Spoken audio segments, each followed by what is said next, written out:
start with Dr. Cruickshank. Dr. Cruickshank, both in your written and your oral testimony, you did describe the movement around offshore wind. And following up on your statements, and I respect you for doing that, and as you're aware, offshore wind is one of our nation's most promising renewable resources. In fact, according to the National Renewable Energy Laboratory, the offshore wind energy potential of the United States is nearly double the nation's current electricity use. So let's just think about that. Even when taking into account technological limitations and environmental considerations and areas that are off limits because of other ocean activities, offshore wind in this country has the potential to produce 2 times the amount of electricity that we're currently using today. This is astounding, you know. This is just when you just comprehend that, it is just really astounding. And we cannot afford to let this clean energy resource go undeveloped. Yet here in the United States, we still don't have a single large-scale offshore wind farm. BOEM has now gone through 2 promised completion dates they've just blown through for the Vineyard Wind project off the coast of Massachusetts. This raises questions and it creates uncertainty for the entire industry, not just Vineyard Wind. Now, regarding the supplemental cumulative impact analysis, and saying now that, you know, that BOEM really needs now to do a cumulative impact analysis, who made that decision to do that?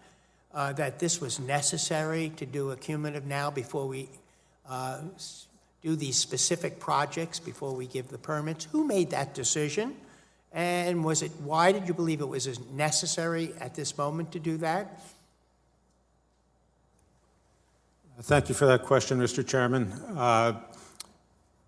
The NEPA regulations require that a cumulative impact scenario be analyzed in any environmental impact statement. Can you say that again?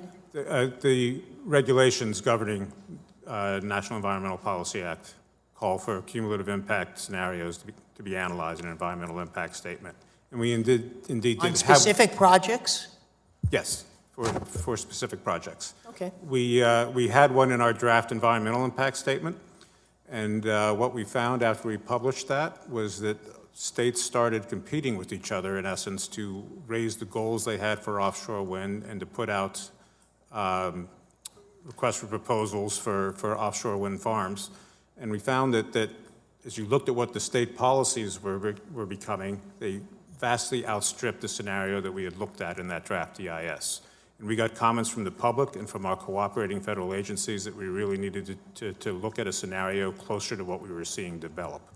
And so that's what we decided that we should do that. I understand. Let me follow up on 2 of the points that you've made. The first one was you said that the NEPA requires a cumulative analysis. Are you aware of the administration's ongoing rulemaking regarding NEPA? And as part of that proposal, where the administration wants to completely eliminate the requirement for cumulative impact reviews? I'm aware of the proposal, but we operate under the regulations as they exist today. So you do that for oil and gas also? For every individual oil and gas project, there is a the measurement of the cumulative impact of oil and gas? For the environmental impact statements for the oil and gas leasing program, yes. We Not the leasing program. I'm talking about projects, individual projects. So this vineyard is an individual project. We are structured different. Let me complete. We're now saying for individual projects there has to be a cumulative analysis. I'm just asking for individual projects, not the overall lease. Do we do the same for oil and gas? There's a different structure to these programs. We do not do an environmental impact statement before a lease sale for offshore wind. The first environmental impact statement is when we get a construction and operations plan, so that is the first time we do an EIS. In the oil and gas program, we do multiple EISs before we have a lease sale. We have one for the program, we have one for each region when the program starts, and then supplemental EISs for the individual lease sales. And we do that because the statute only gives us 30 days to review an exploration plan and 120 days to review a development production plan. So there would not be time for an environmental impact statement at either of those stages. So we do all of that up front, and we do a cumulative scenario for all of the projects that we expect to come out of a lease sale. Thank you, and I yield.